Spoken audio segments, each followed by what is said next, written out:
I'm Tenzin Rabyang, IT staff at Tibet House. I would like to welcome you all once again to our conference, Tibet House Conference on the High Himalaya and Environmental Justice. So for this second session, I'll be moderating on the theme marginalized and contested development on the frontiers. So I would like to invite upon the stage our chairperson, Dr. Jabin Jacob, Dr. Jabin Jacob ji from Shiv Nadar University, Dr. Swati Chawla from Jindal University, Mr. Gabriele Lafitte, editor online website. Unfortunately, due to some medical issue, he was not able to make it. So we pray for his speedy recovery. And Dr. Devendra Kumar ji from Shiv Nadar University, and Dr. Stanzin from he's an independent scholar from Ladakh. So here today, in place of Dr. Gabriele Lafitte, so he was so kind to even send his PPTs, his contributions here to be presented by our secretary Tenzin Kunkyap. So before we start this session, I would like to quickly introduce our chairperson, Dr. Jabin Jacob ji.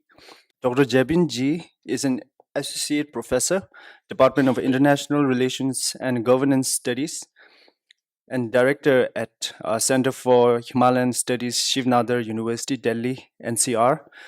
He was formerly fellow and assistant director at the Institute of Chinese Studies.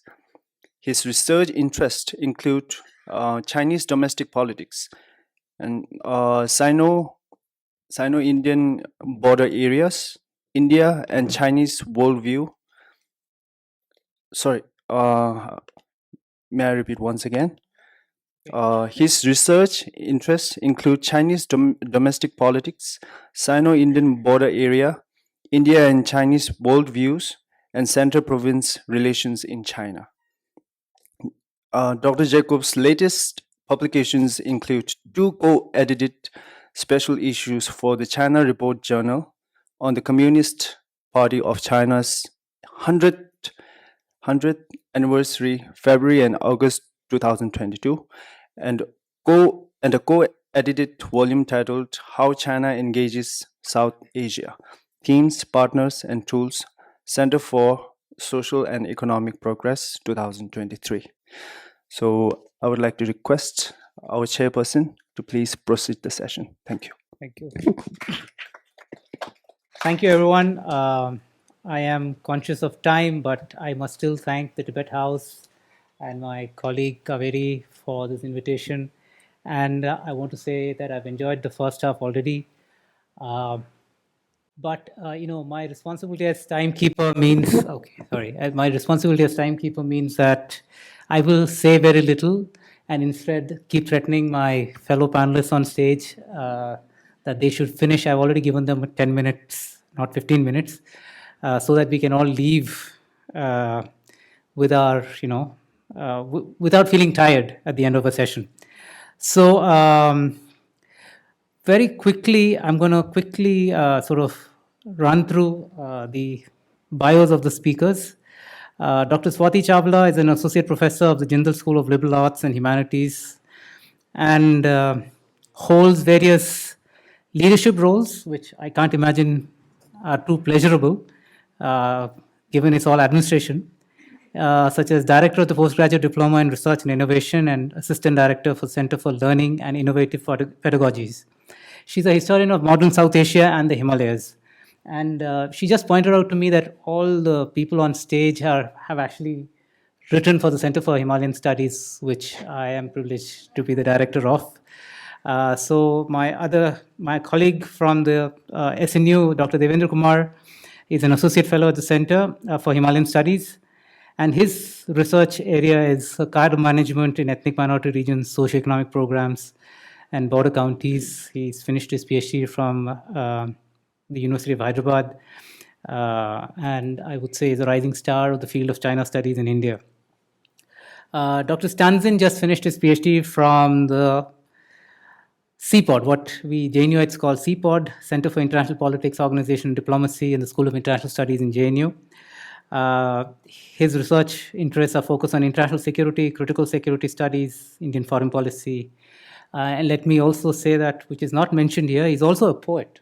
Yeah, he's he's published in journals, his poems in journals. So and of course Gabriele is not here, but we have somebody presenting his paper on his behalf. So without further ado, let's see. The first speaker is, Swati. Yeah, the 14th Dalai Lama's call for environmental justice in Tibet. You all have an abstract, which is already quite excellent, but over to you, Swati.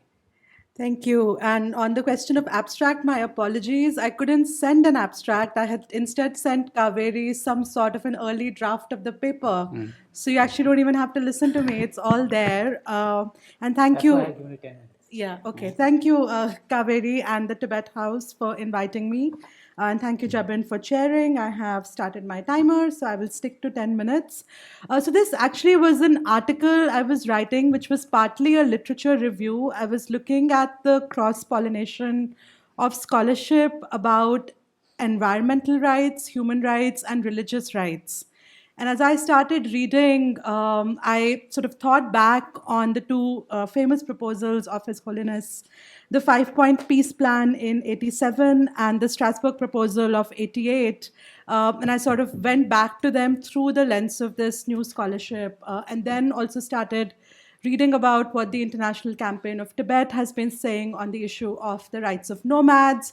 So it's partly, it's cross between a literature review and a research paper. So I'll just read, and again, I apologize that you've read like bits of it already, those of you who read abstracts and have nothing better to do. Yeah.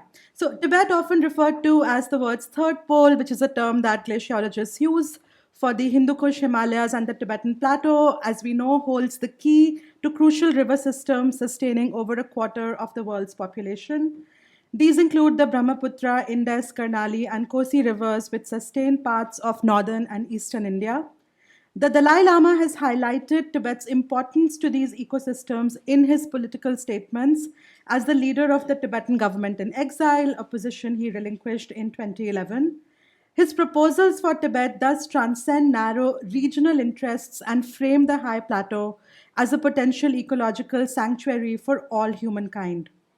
Under his leadership, the Tibetan exile administration has sounded the alarm on the global repercussions of Chinese actions on the fragile ecosystem of the Tibetan Plateau, encompassing issues such as the dumping of nuclear waste, damming, mineral exploitation, water pollution, large-scale population transfer, and the forced sedentarization of nomadic populations. The Strasbourg proposal, which was presented to the European Parliament in 1988, outlined a path for Tibetan autonomy within the framework of the Chinese constitution, emphasizing the preservation of Tibet's unique culture, religion, and environment. A year earlier, in the 5-point peace plan, which was an address to the US Congressional Human Rights Caucus in 1987, His Holiness had advocated turning the entire Tibetan Plateau into a zone of peace and sustainability.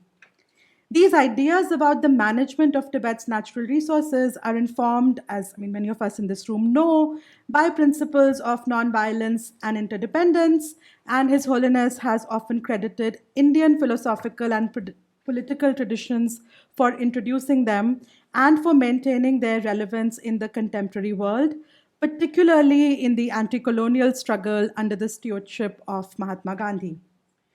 In this work, as I said, I draw on the cross-pollination among scholarly work on environmental sustainability, religion, notably Buddhism, and human rights. Through their mythologies and ways of life, religious traditions have always engaged with the question of the relationship of human beings to the natural world. Indeed, religious ideas have influenced the contemporary environmental movement, which gathered momentum in the 60s and 70s, soon after the International Bill of Human Rights was established in 66. Green Buddhism and engaged Buddhism, terms which many in this room I'm sure are familiar with, are now institutionalized as fields of academic inquiry, in addition to rights-based advocacy, which was their first home, and the contributions of different Buddhist traditions to the Earth Charter are also well documented in scholarship. So skipping a few things here, half time already. Human rights are impossible without a healthy and nurturing environment. Thus, their fulfillment requires protecting the environment. Religious rights, a subsection of human rights, may be at stake, for example, if sacred water is polluted or the trees used for religious ceremonies are felled. There's also, actually, originally I was writing this paper for a law review journal, so there's a bunch of litigation. If anyone wants to ask in Q&A, I'll be happy to get into, but skipping for now. But essentially to say that this is also recognized in the legal system, the rights of non-human beings. Environmental protections are also needed to safeguard the rights of communities, especially indigenous communities, who often have a close relationship with the natural world. Political and scientific leaders in the modern world have recognized this. For example, Jain activists in Western India have publicly advocated against the mistreatment of animals. Now, in the Strasbourg proposal, His Holiness emphasizes a symbiotic relationship between the natural environment of Tibet and its culture and religion. The exile administration has long contended, and I'm quoting here from the two proposals, Tibetans have adhered to spiritual and environmental values in order to maintain the delicate balance of life inspired by the Buddha's message of nonviolence and compassion. They have respected all life and abandoned war as an instrument of national policy. So you see here that direct connection between religion, environmental stewardship, and politics, or politics qua politics. Speaking as the leader of the Tibetan people, and I'm quoting here, and as a Buddhist monk devoted to principles of religion based on love and compassion, His Holiness envisioned Tibet as a zone of peace in which humanity and nature can live together in harmony, and as a self-governing democratic political entity founded on law by agreement of the people for the common good and the protection of themselves and their environment in association with the PRC. More recently, the Tibetan freedom movement has also stressed the integral role of nomadic pastoralism, common in many parts of Himalayan India as well, to Tibetan identity and ecosystem management. Tibetan nomads are threatened not just by environmental pollution, but also by China's resettlement program under the guise of environmental protection. In this section of the work, I draw on scholarship about recognizing indigenous communities' relationship with the natural world as a religious and a rights-based legal concern. This work also exposes the ignorance of many non-native thinkers, policymakers, and activists in the environmental movement in its more westernized forms, who often fail to appreciate that places and species have spiritual value in themselves, not just in their use to human beings. So finally, okay, I just have time for one more last bit. The International Campaign for Tibet, and again, many of you would be familiar with their work, so I won't give an introduction, has highlighted the adverse impact of China's rural revitalization policy initiative, which intensified the slaughter rate of yak and sheep to boost beef and mutton production following the crash of China's pork industry in the wave of the coronavirus pandemic. This new model of production necessitated feeding livestock with produce that was not locally available, compulsorily and quickly fattening them and slaughtering them early. The pastoral lifestyle of Tibetan nomads has been customarily aligned with the natural annual cycle of animal reproduction, which encompassed intimate relationships amongst the nomads and their animals. According to Buddhist teaching, the latter are revered too as fellow sentient beings. They are reared on locally produced food and fibers. Nomadic lifestyles on the plateau have comprised long months of leisure and long distance trade and pilgrimage across the mountain passes into parts of Himalayan India. This way of life is now threatened by the forced shift to an exchange economy where animals are solely raised for slaughter and money. I will skip the conclusion and just to stick to time, but you have 2 minutes. I have 2 more minutes? Yes. Okay. Wow, I did really well. Phew. So basically just, sort of to come back to the point of doing this deep dive into the 2 proposals, I mean, now they are 30 years old and a little dated, was to actually see these interconnections among sort of rights of human beings, religious rights, legal rights, and environmental rights. So to see that a lot of the recent litigation around this, we can actually see back in the 1980s in the argument that His Holiness is making. So it's not just about, very often we wonder, what does meaningful autonomy even mean? What does it mean to ask for autonomy and cultural, religious, linguistic rights, but not for, like I said, politics qua politics, or political rights as political rights, as we understand them narrowly.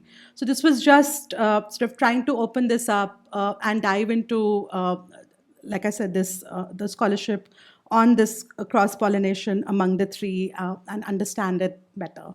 So sorry, I think I rushed a lot, but yeah. Okay, thank you. Thank you. Tried my best. You Yeah. made me nervous. Yes. All right. So next we have Mr. Tenzin Kunkyap, Secretary of Tibet House, who will be speaking on behalf of Mr. Gabriele Lafitte for his presentation on Tibet and conflict minerals. Okay, Tashdil everyone, distinguished speakers, friends of Tibet House, students and participants who are gathered here today. As Dr. Jabin ji mentioned, I'll be presenting on behalf of Mr. Gabriele Lafitte, who is an author, writer, and a Tibet environment specialist. Please bear with me because I'm not from environmental science or geography background, but this presentation is too important to not include in this conference. So the topic, Tibet and conflict minerals. Why did a battle for new minerals emerge? As the world is rapidly transitioning to a low carbon technologies such as wind turbines, solar panels, battery storage to combat the climate change. But these technologies require a large amount of minerals that must be mined. A 3 megawatt wind turbine needs 4.7 tons of copper alone. Solar PV also need many critical minerals and even precious metals such as silver. All this renewable energy needs to be stored somewhere, and lithium-ion batteries, which are used in electric vehicles and home battery packs, also need many minerals. By 2050, this demand will skyrocket. The faster the world decarbonizes, the higher its metal requirements. But by how much? As you can see, as per the current climate policies, which is on the left, by 2050, the metal demands will increase by 45 megatons, and as per the high climate ambition, the metal demands will increase by 75 megaton. As you know, 1 megaton is equivalent to 1 million tons or 1 billion kilograms. So what are the metals required for clean energy technologies, such as batteries, electric cars, solar panels, and wind turbines? Generally, the minerals that are used are lithium, cobalt, nickel, aluminum, copper, zinc, and silicon. So by 2050, the percentage of metal required as per 2020 will be, for lithium, it's 2,109 percentage. For cobalt, it's 403 percentage. For nickel, it's 168, and so on. As per the Resources and Energy Quarterly Report of the Australian government, the world consumption of lithium is 80% in rechargeable batteries. So this data shows the digging of the critical minerals from the earth. The extraction of these 5 priority critical minerals is currently very concentrated in few countries.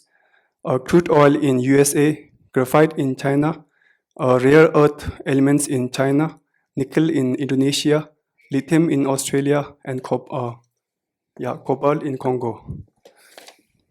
And the processing of the critical minerals is concentrated mostly in China. As you can see, except for crude oil, graphite, rare elements, nickel, cobalt, and lithium, they are all processed maximum in China. Until now, China sources raw materials globally, yet it has dominated the production of processed minerals within China, such as Salt Lake lithium extracted from Chile, Argentina, and Bolivia, shipped to China for purification to a standard required for electric batteries that accept recharging and don't overheat to catch fire. So how did this all start? China gained dominance in processing the wide range of minerals and started using its market power to punish countries that criticized China. Starting with Japan in 2011, China selectively withheld rare earth exports. So a decarbonizing world needs a lot of critical minerals. First is solar PV. As you can see, 41.49% of copper is used and 54% of silicon. And for offshore wind turbines, 51% copper and 35% zinc. And for onshore wind turbines, 28% copper and 54% zinc. And for electricity networks, it's 35% copper and 64% aluminum. And also for new energy vehicles, it's 25% copper, 11% manganese, 19% nickel, and 32% graphite. So 11 out of 16 listed as critical minerals by at least one trade bloc, with 5 commonly seen as critical. So these are the list by US, European Union, and Chinese. So the 5 commonly seen as critical are graphite, nickel, cobalt, lithium, and rare earth elements. Lithium demand to soar. Why does lithium matter? It is one of the world's commonest elements, something of interest quite recently. Nobody paid much attention to lithium before, which piled up as a waste of product. The lithium in the Salt Lake mines was just a compilation that became a byproduct of processing the salts. China's extraction of lithium from Tibet is expanding rapidly, not only from Amdo but also in Kham and Uzang, because lithium is what powers the rechargeable batteries from phones to cars. That's why lithium demand is soaring and Chinese investment capital is pouring in expectation of fat profits. Elon Musk, the Tesla founder, called lithium a license to print money. Tibet is a major part of China's dominance in processing critical minerals. As you can see, the black and white data shows that the domestic production volume of the 5 priority minerals in China have increased over the years. And on the right side, it is the map of China, including the Tibet-occupied China. And there are many circles with different colors. These are the minerals such as lithium, cobalt, nickel, and rare earth elements. As you can see, the biggest circle, which is colored green, is lithium, which is processed maximum in Tibet. So these are the overview of 11 Chinese deals to deepen the engagement with key countries for improved minerals access to date. So biggest of big business are closely tracking the critical minerals extraction needed to get us out of fossil fuel addiction. For some people, climate change is such a huge danger that anything we can do to reduce emission is justified.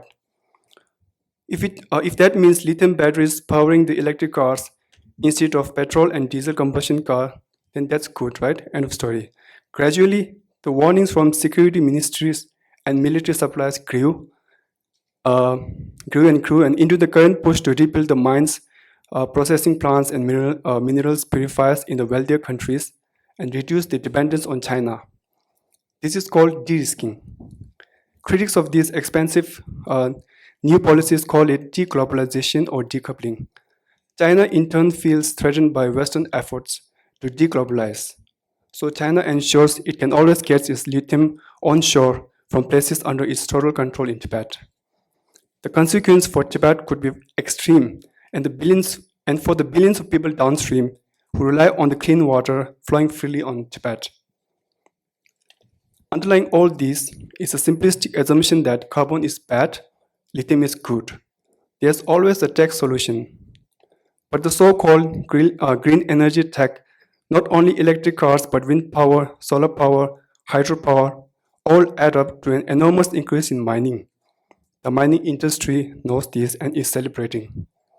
Okay, next slide. So it is a reality that most of the electric cars being sold worldwide are made in China, and notably BYD and Tesla are the two top-selling brands. So these are the advertisements. BYD climbs mountains, and BYD paves its Tibetan parking lot with solar panels. BYD now sells more electric cars worldwide than Tesla. Are we solving an urgent problem by creating a new one? Cars made in China not only use lithium but heaps of coal. If you look at the environmental cost of lithium battery powered car made in China, over its life cycle from the lithium mine in Tibet right through to the used car scrapyard or recycler, electric cars made in China actually stack up worse than the internal combustion engine cars. That is what Chinese scientists crunching the numbers tell us. So what to do? Lithium and other critical minerals, especially copper, taken from Tibet is a story the world needs to hear. As the world mobilizes to free itself from dependence on China, the Tibetan story is at the heart of why so many countries are now working hard to eliminate dependence on China. Reducing dependence on China will take years, will be expensive, and hotly debated by business used to doing deals with China. There's a big new audience for the Tibetan stories of resistance to mining, protests, and repression. Familiarize yourself with how China exploits Tibet's mineral endowment. That is the end of the slide. I hope I've made some sense of Mr. Gabriele's presentation. For more information, you can visit record.org. You can find a series of blogs and articles and information on mining in Tibet and implementation of the policies of China. Thank you. Thank you. Thank you, Kunkyap. That was very well done. And yeah, let me second his outlining of the blog, record.org, for a wider range of Mr. Lafitte's writings. Next up, Dr. Devendra Kumar, who will be speaking to us on agricultural development and reforestation in NgariPrefecture in Western Tibet. You've got a PPT? Yeah, please, over to you. Okay. Good afternoon. First of all, thank you, Chair, for very generous introduction. And I thank Professor Kaveri for asking me to present this. And this is based on a study that I have been engaged in at the center for last 1.5 years or so on the Tibet aid program, actors, financing mechanisms, and many of the projects. So some of the things that I'll show here are projects which are funded by or under Tibet aid program, and although not all agriculture development or reforestation or afforestation initiatives are funded under Tibet aid program, but all these projects which I'll talk about are funded under this program.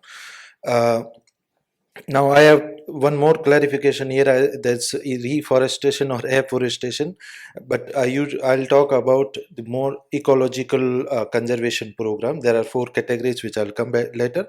But why I focus on afforestation is because most of these programs involve heavy component of afforestation. So now in the first half of the day, most presentations spoke about many actors other than state, then market, society, etc. So what I'll do in this presentation is mostly about Chinese state and what it wants to do for two reasons. One is most of the actors which are involved in these two set of initiatives are state actors, whether it is cadres or the central level departments or state owned enterprises or commercial actors which are heavily dependent on state. Uh, so in terms of then I'll talk about the actors and mechanisms and then extent of these initiatives in Tibet autonomous region. So mostly when I say Tibet, I'll talking about Tibet autonomous region. And then finally, what impact does it have on environment? Which I'll speak less because I do not have direct access to the field, so I can't assess the impact, but we can have some sort of discussion about the studies based on other parts of China and world on the impact of greenhouse farming on environment and other things, and then state society relation. So in terms of objectives, I'll frame these two initiatives in two broad arguments. One is that in the post 2008 period, Chinese state has focused on a range of initiatives and policies which uh, allows it to penetrate into local society. So we have more focus on Tibet Aid program. Let me also mention that many of these policies have origins in period prior to 2008, but now they have reinforced and intensified focus. So one of the such programs is Tibet Aid program, which includes in brief three components. One is it's basically province to province aid program, wherein the developed provinces or central government department or SOEs aid Tibet or other poor provinces. So it involves direct fund transfer to the Tibet or Tibetan areas. Then you have cadre transfer as part of this, and then projects undertaken by state-owned enterprises. So it has been intensified. Another thing is since 2009 there have been much more focus on creating herders and farmers associations or cooperatives, which basically allows state to commercialize animal husbandry and other products, as well as parties control over the herders and farmers in remote places.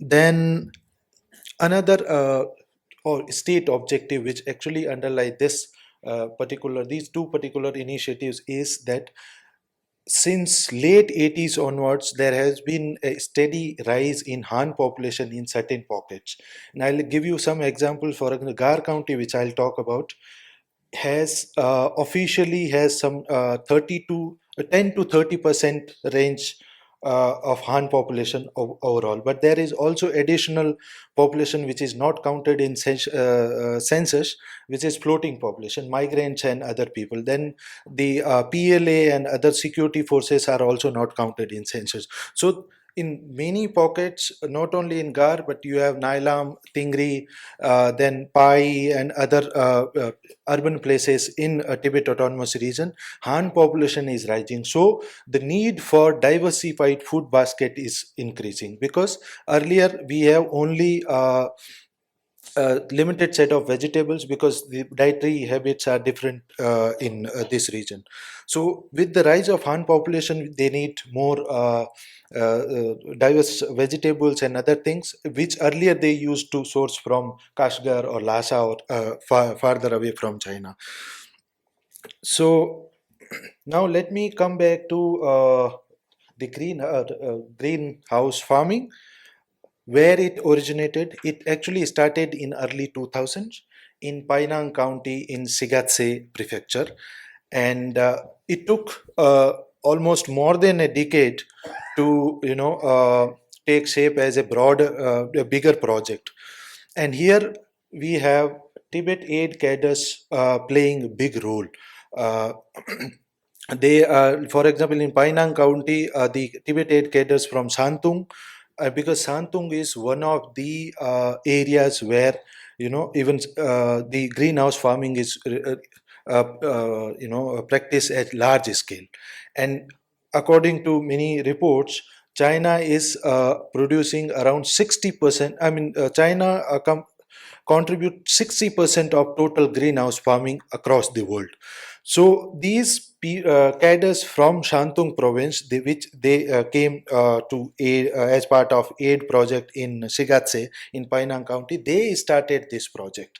And initially, they started with small project where they gave some subsidies, and they funded the construction of greenhouse farming. So in the initial period, there was not much involvement of agrotech companies, which has increased now. But initially, it was more of state backed project, wherein and also it was not large scale. But over a period of time, we have seen that a large number of vocational training colleges in Tibet, they have started training programs for local cadres, farmer, etc. And then the amount and extent of subsidies have increased as part of Tibet Aid, as well as in as part of other programs. And now greenhouse farming is also as a component of other programs. For example, poverty alleviation, ecological conservation, rising Han population, I have already talked about. And then I also spoke about the farmers and artist cooperatives. Okay, so now I'll talk about Nari. Why Nari? Because see, the greenhouse farming is practiced all across Tibetan areas now. Why Nari is interesting? Because this is an area where which is not really, it's really hostile for agriculture because of geography. So, but still, state focuses so much on it that within broader idea or in China, that we can overcome challenges, to natural challenges for economic development, etc. So this is in Nari. Greenhouse farming started much later, and it is particularly an initiative of two cadres. One Khao Pochun, who was party secretary of Purang County, and later he went to serve in Gar, and now he lives in Lhasa and advises regional government. He was the one who started this project in first Purang and then later on in Gar, and now these projects have taken really, and the pictures you see is of Gar town or Shrichhorn town.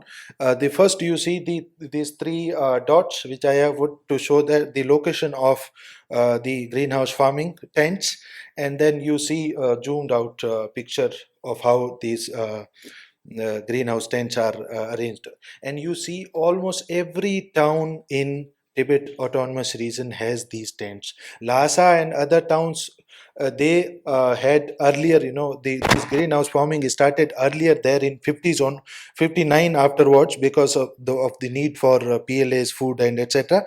But these towns now, almost every town you will see these kinds of projects.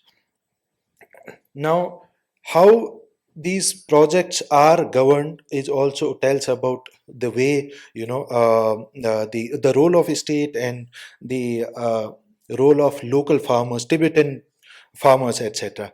And this, I'll just make one big point, is that there has been a long debate about the external control of Tibetan economy by Han farmers or commercial actors, etc.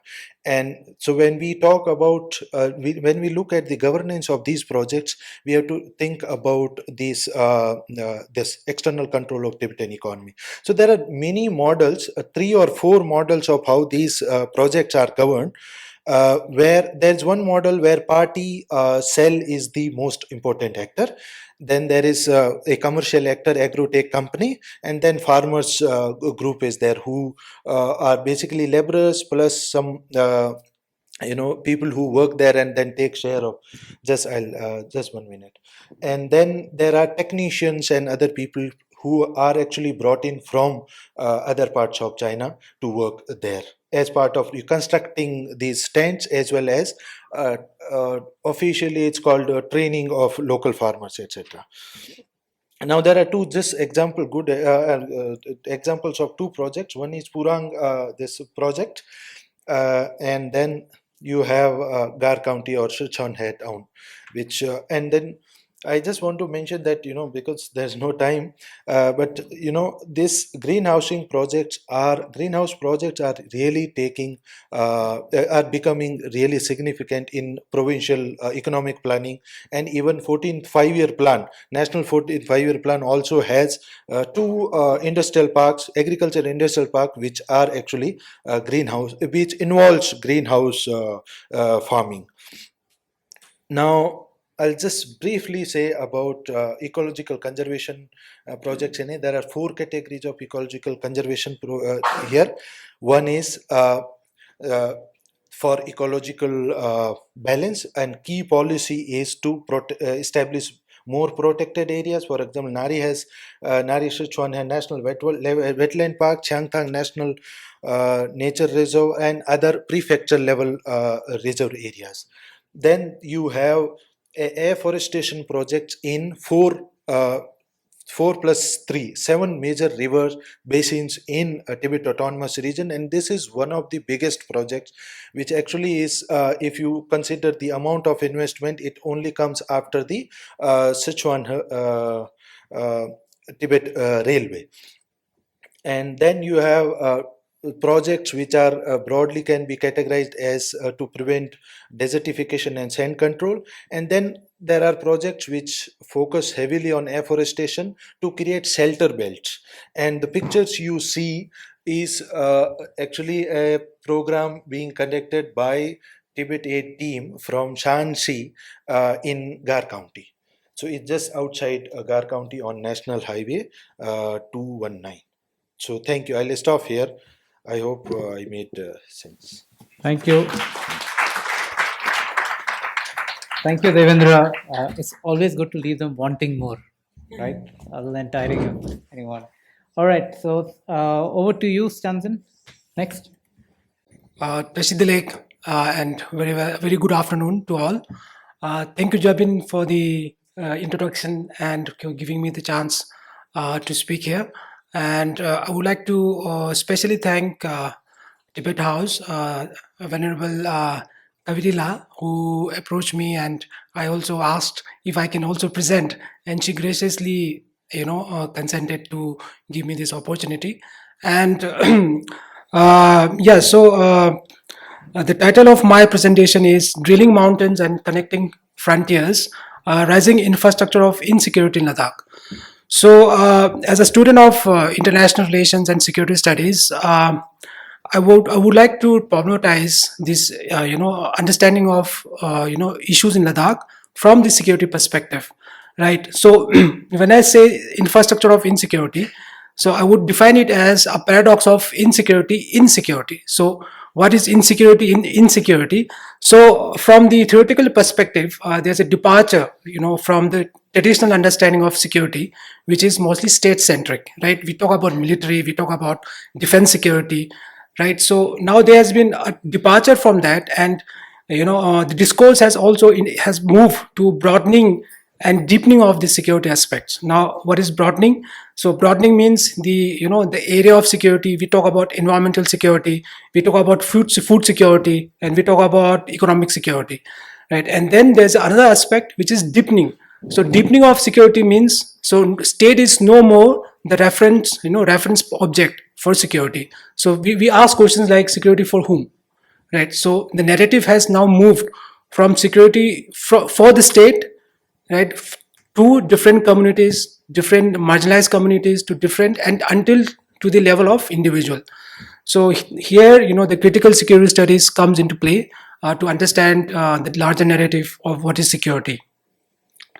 And to dispel the suspense, I would just make my argument, that is rapid development of state security-driven infrastructure in Indian Himalayan region is rendering insecurity among people at the frontiers.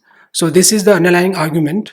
And I just wanted to inform you that this is an initial stage, and I have not done much of field work per se, but these are my observations which I would like to present in front of you. So there's this infrastructure turn in Indian Himalayan region since 2019. So I'm counting, Himalayas from Gilgit-Baltistan until the lower, valleys of northeast region. So in this perspective, all of us are aware about connectivity projects. So these are all mostly driven by security, larger narrative of security projects, roads and tunnel construction, especially like, for example, in Arunachal Pradesh, then Ladakh, Sikkim, Assam, Manipur, and in fact also in Uttarakhand. And then again, there's a railway projects coming into Ladakh, Jammu and Kashmir, Manipur, Nagaland, and so on. And then there are airfields. So a lot of airfields are being activated or being made across across the LECs, including Ladakh.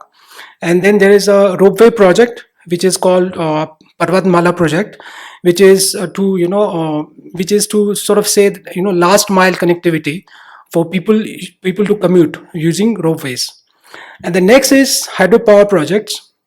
So this data is of 2021, which talks about the new initiatives since 2019 about the different power projects. So if you can see Arunachal Pradesh, it has a power project of like 2,960 megawatts. Sikkim around 1,000 megawatts. Then Himachal it's around again 2,000, and Uttarakhand is again 2,000. Ladakh again 2,000, and JNK is again 2,500.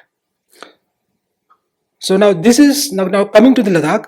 So this is a snapshot of the developmental projects which the UT government has published it in their annual report. So in that report, which talks about from potential to prosperity. So you can see number of roads that they have constructed, airfields, towers, and the budget also. You can see there's a steep rise, like from 1,000 crore to 5,000 crore. The budget has been increased, and also you can see the number of bridges also increased almost double. And very interestingly, they have also established Sindhu Infrastructure Development Corporation Limited, a kind of PSU they have constructed, targeting only to Ladakh. So one wonders, why suddenly so much focus for Ladakh's infrastructural development. So now when I talk about rising infrastructure development, I will categorize first into as a energy projects. So, we have currently existing like 90 megawatts power capacity, so which is more than sufficient. So the 90 megawatt is more than sufficient energy that Ladakh as a local needs. However, if you look at the different, upcoming, there are 26 hydropower projects. Imagine of about 2,000 megawatts. So one wonders, where it will go, right? And then, and out of this, 13 are large, hydropower projects, which means it's more than 25 megawatts. And then another 13 are small hydropower projects. And among these, 4 are in Nubra Valley. It's under construction, under construction, and which is of capacity of 1,000 megawatts around the Shayok River, and which is also a tributary of Indus River. And then similarly, the rest is in Sanskar and across the other parts of Ladakh. Then another interesting thing is a solar project. So right, in 2019, this project was announced at Pang, the valley, the Pang Valley, and the capacity is 13 gigawatt. So which means like it's 13,000 megawatts. So it's huge. So it's a solar power at Pang, and government had already approved it recently in 2023. And then last one is connectivity with national power project, so power grid. So now we can make sense that these power outputs are being exported to other places, via Srinagar and to via Himachal Pradesh. And last year only the government approved this project of Ladakh Haryana transmission line, which had sanctioned like about 20,000 crore project. So this is the latest update on the different hydropower projects. So I will skip this part. Now the second part is connectivity projects. So road connectivity, like 750 kilometers roads has been constructed so far since 2019. And then Zujila tunnel, which is all-weather tunnel, is under construction. And Kargil Zanskar road, which is more or less completed. And Nimo Padum Darcha road is also more or less completed. Then there's a railway connectivity, Bilaspur Manali road. The survey has been completed this year, 2024. And now once the construction will start, then again you will expect a lot of drillings and of tunnels across the Himalayas, because there are like higher passes. From Rohtang there are 2-3 more passes which are much higher level. And then again bridges, I talked about 29 bridges. Then airfields, 20 new helipads, and then reopening of DBO airport in Thois in Nubra Valley. And then another one which recently started is towards the eastern Ladakh, in the Nyoma region of Ladakh. So now this one is third one is called digitalization project, which I considered it as an infrastructure project, because today everyone wants to have connectivity with internet. However, if you look at the data, it is remarkable. Like for example, geo towers. So there are 222 towers erected since 2019 in Ladakh, and you can see this picture. This is near Pangong Lake. So there now you have a connectivity in towards Pangong Lake, and already in Kargil, Zanskar. So these are all the remote areas. So and then digitization of land records. So this is something very interesting, because now the government has started digitizing the land records and started keeping keeping away, doing away with all the handwritten records of earlier administration. So then third one is smart electric meter projects. So again it is ongoing project wherein the digital analog meters have been now replaced with digital meters. So now what is insecurity about it? So let's say for example, now Ladakh is facing a lot of issues, environmental insecurity. So now we had issues of flash flood in 2010, where we had major damage, and we also have a problem of contamination of water table. A report has already come in Leh because of this urbanization. And of course, when you have solar projects of more than 13 gigawatt, you would also expect that same number of manpower. So that manpower and labor would come not from Ladakh but from outside Ladakh, and there will be, and that area which is in Pang Valley, which is actually next to a nomadic grazing area, will have a tremendous stress. So these things are very much concerning for local people. And then there's also impact on biodiversity, because of we have a lot of wild animals which are also dependent on these open areas. And again, because of this construction of dams, which eventually will come with these 26 hydropower projects, there will be also implication on upstream and downstream regions, right? And again, the major concerning is about mining projects. So it has not yet taken off, but I would argue that the stage is set, because of the availability of rare earth materials. In the Gabriele presentation, we come across what is happening in China. So recently there was a discovery of more than 1,000 tons of lithium found in Ladakh and other rare earth materials in Ladakh, and which are very much important for defense as well as for other carbon neutral products, including solar power panels and batteries. So this, okay, thanks. So yeah, and then while Ladakh was protesting for environmental safeguards from recently there was one of the officials from Ladakh UT administration went and invited the industries to come and set up electronic manufacturing plants and data centers in Ladakh. So you can imagine, electronic manufacturing plants, imagine kind of resources that it takes, including water and land. And then of course now there will be a external security implication. So one is, like, we have Indus Water Treaty, which is to be which under contention, where Pakistan is always challenge India for India to controlling the flow of water in the Indus. So there will be obviously implication. And of course the Chinese response, as already a lot of slides have already mentioned before, that the dams are being created on Indus River. So there will be also implication from that side. And also there was recently, last year, there was a cyber attack on power grid in Ladakh. So there's an external security threat also which is taking place. And then lastly, this livelihood insecurity. So again, which is about losing the grazing lands and lose of hills and mountains because of industrialization in the region. So I will conclude that while infrastructural projects, which is energy, connectivity, and digitalization projects, are critical for national security, this cannot be seen as binary, responsible for growing insecurity among the people. So all these three factors cannot be seen in binary. It has to be seen in wholesomely, and to understand that there's a looming insecurity threat because of these security initiatives include in the region.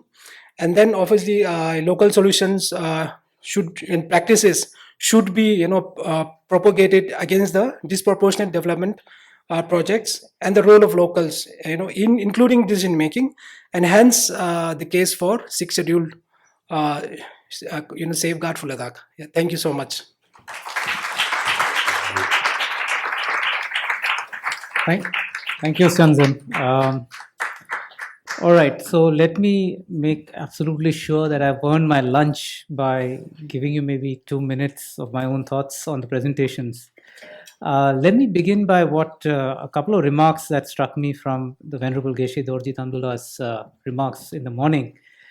He talked about, even though we were talking about the high Himalayas, he actually started off from a global world perspective. So that's something that we have to keep in mind, that while we study the Himalayas, we have much learning to do from, of course, within our own, this broad region called the Himalayas, but also from experiences elsewhere in the world. The other thing that he said that struck me was he referred to Chinese expertise. And I think we could also characterize it as, well, Chinese characteristics. There is a lot, I think, that will have struck you what the Chinese are doing, which is similar to now what we are doing here in India. All right. So a couple of things. One, the question of sustainable development. I won't be doing as good a job as Kaveri did in the morning in drawing out these 5 points. But the point about sustainable development is interesting, because both in the morning session where Suresh Babu's referred to sedentarization, and Swati also referred to sedentarization of the Tibetans. So we have this phenomenon happening, and again, Stanzin's paper in Ladakh also, this is happening on both sides of the border, right? Maybe one is forced, one is maybe a little less forced, but all the same, there's a lack of agency in the border communities, right? Other aspects, we think of animal husbandry or conservation as very positive or at least neutral objectives.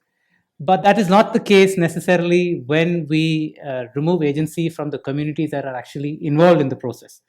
And this is, one sees this as very normal if it happens on the Chinese side. But I think it behooves us to actually raise questions much more on the Indian side, given the nature of the republic and our democracy, right? These are sort of themes that I thought came across in both Manshi's paper in the morning as well as Devendra's. That's why that case study of Nari is so important, because these are cautionary tales that we have before us, which means that we have to suggest we have to understand what's going on the opposite side much more carefully. Second, the legal aspects. We can talk about ethical and moral standards all we want, but we are, this is it's an administrative political system where legal standards are important, legal considerations are important. So both Swati and I think Philippe also referred to questions of legal personhood of rivers, of geographical terrain, etc. And I think that's something also that struck me as worth studying a little more closely. Third, from Professor Sudha Vasan's paper on she talked about capitalism. I think this political economy element of what we call development and center province or center state center-periphery relations is very, very important. We simply cannot ignore this element when we talk about rights or environmental concerns, because there is along with the spiritual, ecological, and legal elements that Swati front-loaded in her paper, there is this political economy element which we simply cannot ignore. Lafitte's paper, Gabriele's paper about critical minerals, it's entirely dependent on the global economy, right? How feasible it is to mine lithium from Tibet. I mean, we had the case of shale gas and fracking some years ago, right?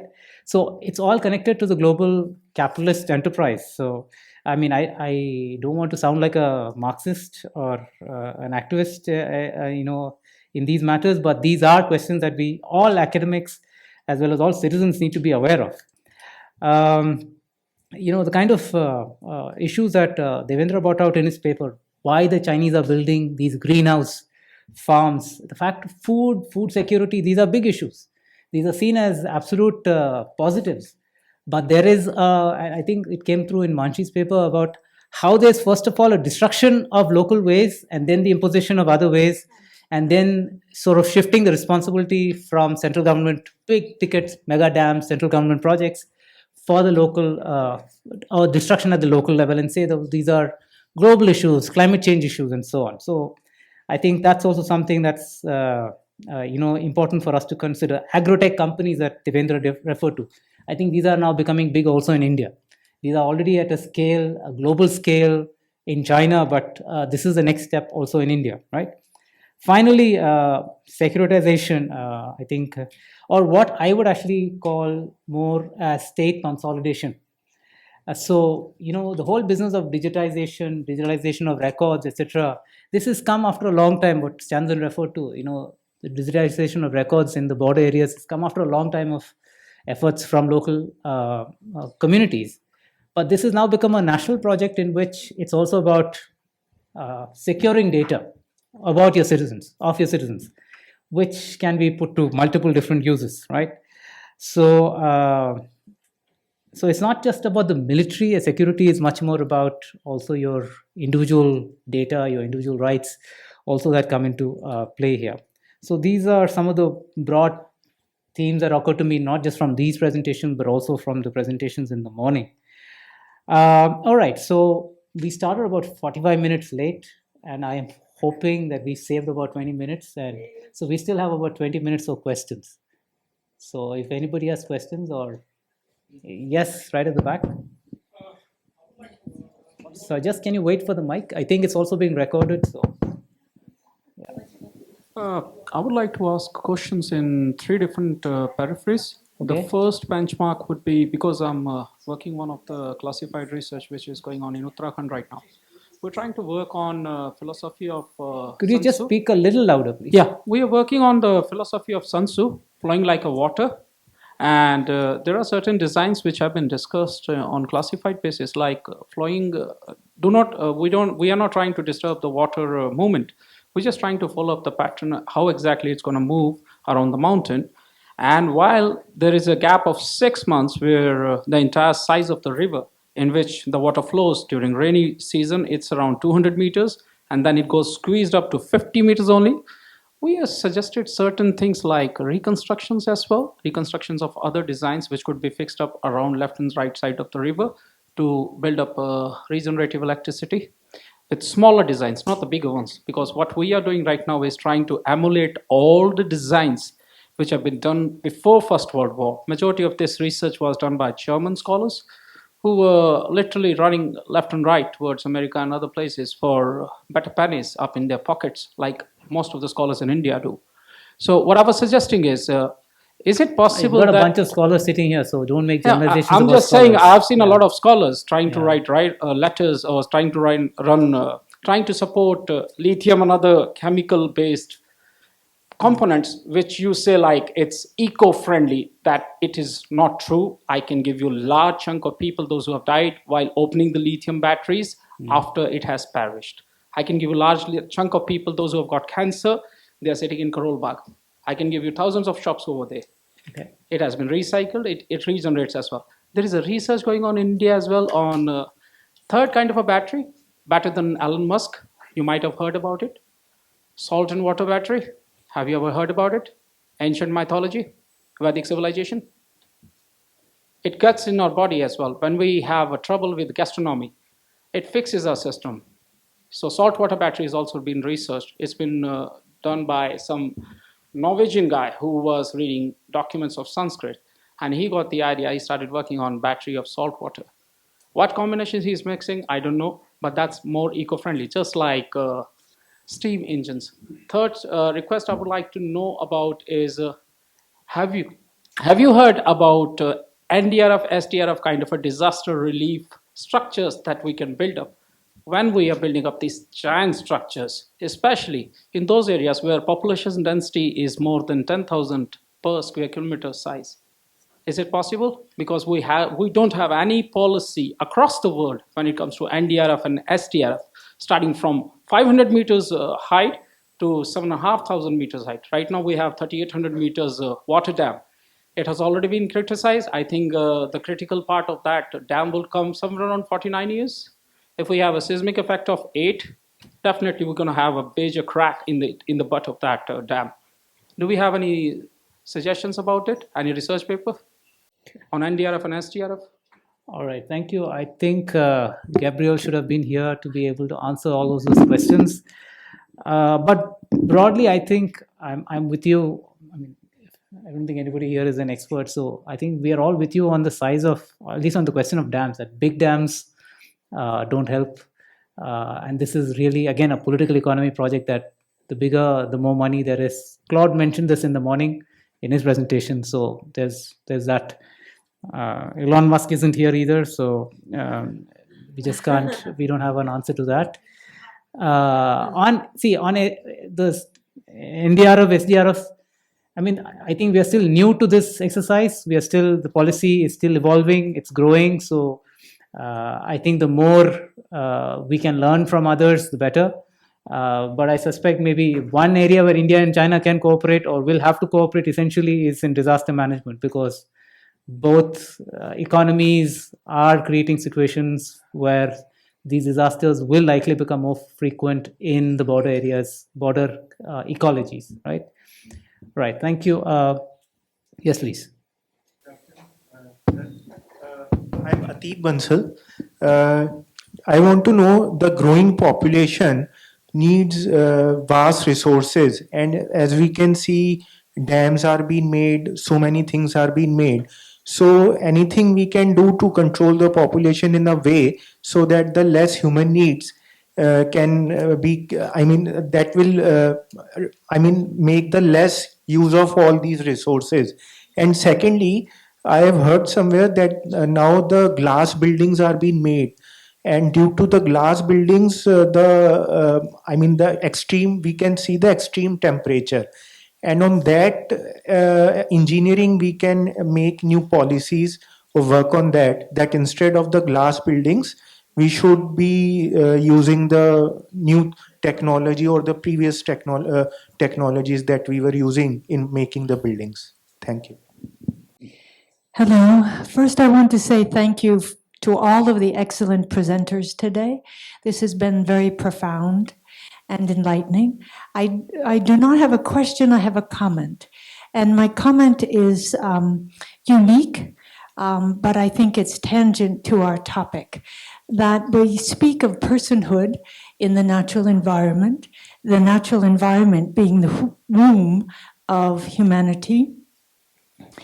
And as a midwife, I wish to speak to a mother's womb as our first environment.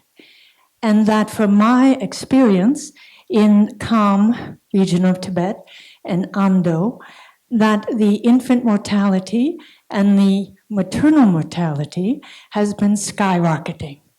There is an enormous pressure on women and developing fetuses. We talk about an increase of population. Well, the Tibetan population within Tibet has its own fragile ecosystem. It is vulnerable and it is threatened. And I just want to give voice to this today and thank all of the presenters because of the complexity and the dimension that everyone is contributing here, and say thank you to His Holiness because he has spoken of his mother as the first teacher of compassion. Thank you. Yes. So, firstly, I would like to thank all the four speakers for this wonderful discussion. I also think especially the presentation on lithium and Stanzin's presentation, it's also a reminder that although some, of course, in the case of Tibet, it's a different thing, but even though India may be formally independent, the lens of colonialism still holds for us to analyze a lot of the relationship between Himalayan regions and plain lands, where resource extraction takes place from there to fulfill the needs of other places without taking into account what is actually happening to the people of that place. So I think this was a good reminder for us that while decolonization, these are important frameworks, it's also important to remember the colonization that's going on in the presence through very brutal forms of resource extraction and destruction of landscapes and the literal replacement of population. So I think I would like to thank these two papers especially for bringing out this aspect of it. Okay. So what I'm going to do is, there were a couple of questions which Mr. Bansal's question on human population, which is, I'm going to treat it like a philosophical question and throw it to you, Swati. All right. And the question on glass buildings and so on, Stanzin, because I think one of the things I've seen in Ladakh or in Leh is with the ingress of tourism is maybe not the most scientifically appropriate construction in Ladakh. Maybe do you want to try and answer that question? And also, I want to also give everybody a chance to maybe put forward any points that you have missed before we come to the next round of questions. So, Swati, first. Thank you for all the questions, and also particularly for your comment and for reminding us about His Holiness and what he said about his mother as being the first teacher. And also thank you, Jabin, for the point about political economy. I mean, that's definitely something that I should also consider as I prepare this for publication. The question about population, I'm not sure I can answer it philosophically, but I do want to connect it to something Jabin was saying. One of the threads that he identified across our papers is the question of communities and agency and the denial of agency. So if we could think about perhaps, so you weren't doing this, but in many conversations about population and quote unquote population control, often these stereotypes get thrown around. It's they have too many children. It's never us. So this kind of binary gets built, right? So it's the poor people, or it's X people. It's never we have the right number of children and we are responsible, and they are. And I'm not saying you were doing this, but I'm just saying that that's something we need to be very careful about. So if we are thinking here about rights of communities, relationships of communities to their environments, and what is it that imperils that relationship, maybe we could think about population also in that context. So forced resettlement, sedentarization, all of these imperil that relationship. So maybe there is some kind of, I hate to, I've been, actually wrote this down, think of a better phrase, but I haven't, that there are ways communities or people's families self-regulate, they make decisions for themselves.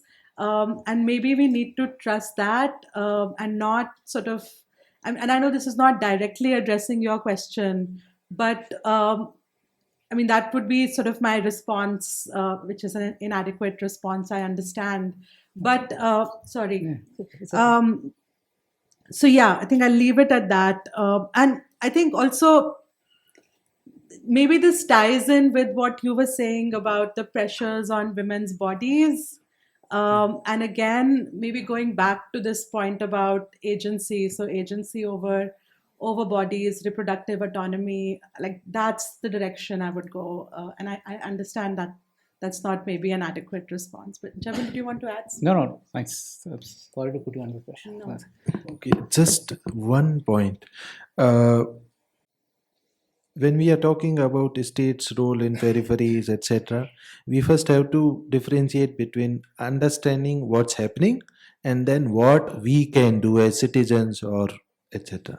So we have to differentiate two things, and I make this differentiation very clearly because maybe I don't have any agency to make any changes. So what my job is to describe and explain maybe partly what's happening on the ground, and then it's on the people or us to decide what we can do or we can't do.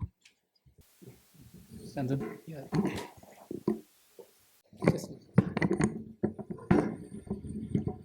So if I'm not wrong regarding the glass, buildings, right? So I think if you is it that whether it is sustainable or not, right? Glass buildings. So if I talk from the context of Ladakh, so for us, sun is a very important source of energy, especially in winters. So in fact, we have a saying that in summers you don't own the sun, but in winters you own the sun. So you don't want anybody to come between you and the sun, right? So basically, we have this, almost all the houses have something called shelkhang. I think most of Ladakhi, crowd here would know. The shelkhang is a concept where you make a house with a lot of big windows and glasses, where you sit in winters during the short time where you get sun. So I think it's a very contextual understanding whether glass is sustainable or not. It depends on the place to place. So when we talk about Himalayas, it's actually especially higher Himalayas. Sun is important, and so is the glass. And however, if we talk about industrialized or urban structure, then probably it would be different case. Yeah. Thanks. Thank you. All right. Any more questions? Going one, going twice, gone. All right. Thank you. Thank you all for your attention and for your questions, and thank you for my excellent panelists. Please give them a round of applause.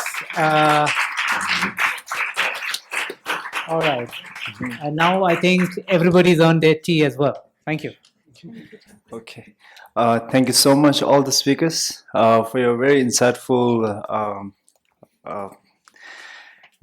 details about all the things that are going around the topic.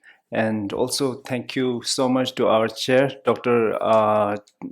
Jabin Jacobji, for chairing the session so greatly. All right. So to honor our speakers and chairs, I would like to invite Mr. Claude RPG. Please come up on the stage to offer them white scarf and souvenirs. Thank you. Dr. Jabin Jacobji.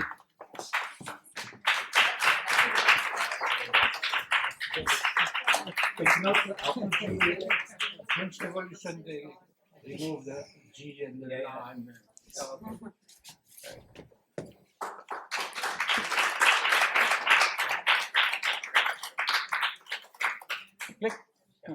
Dr. Swati Chawla ji.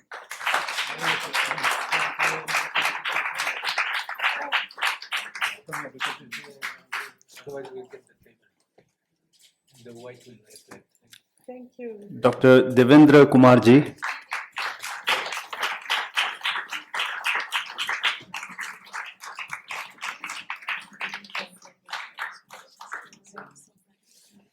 Dr. Tenzin Lhaskyabs.